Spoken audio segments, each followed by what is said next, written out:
Hi, Teacher Grace here. Welcome back to another story time.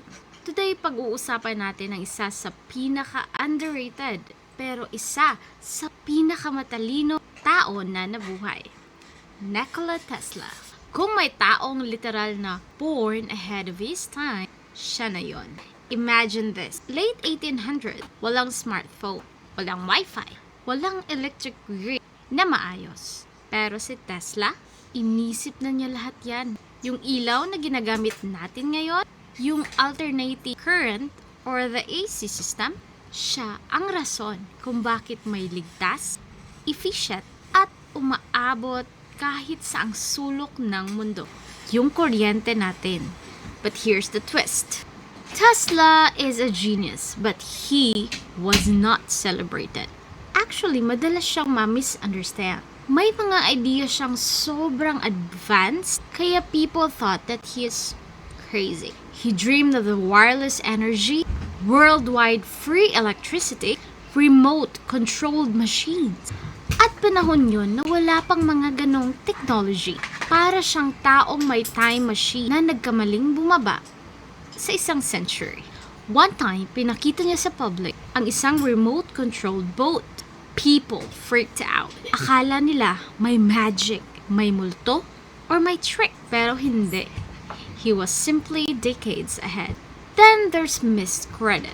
Alam mo, yung feeling na ikaw yung nagtrabaho, ikaw yung nag-isip, pero iba yung kumuha ng spotlight.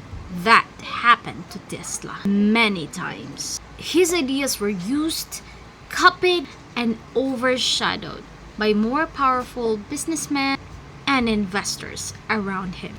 Pero never siyang nag-stop. Never siyang nag-hold ng bitterness. He kept creating, kept dreaming, and kept imagining a better world. Fast forward today, Wi-Fi, wireless charging, robotics, radio, neon lights, even renewable energy technology. Lahat ng yan, roots sa work niya. So anong lesson? Una, sometimes your brilliance won't be recognized immediately. And that's okay. Hindi ibig sabihin na hindi ka magaling. Sometimes the world just needs to catch up. Pangalawa, do it because you believe in your vision, not for applause.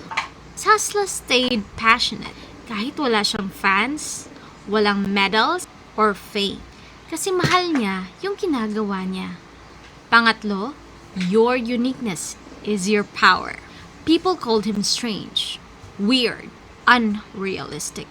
Pero guess what? Those weird ideas changed the world. So if you're listening to this ngayon, tandaan mo, you don't need everyone to understand your journey. You just need courage to keep going. Because maybe, like Tesla, ikaw din is simply ahead of your time. This is Teacher Grace. See you in the next video.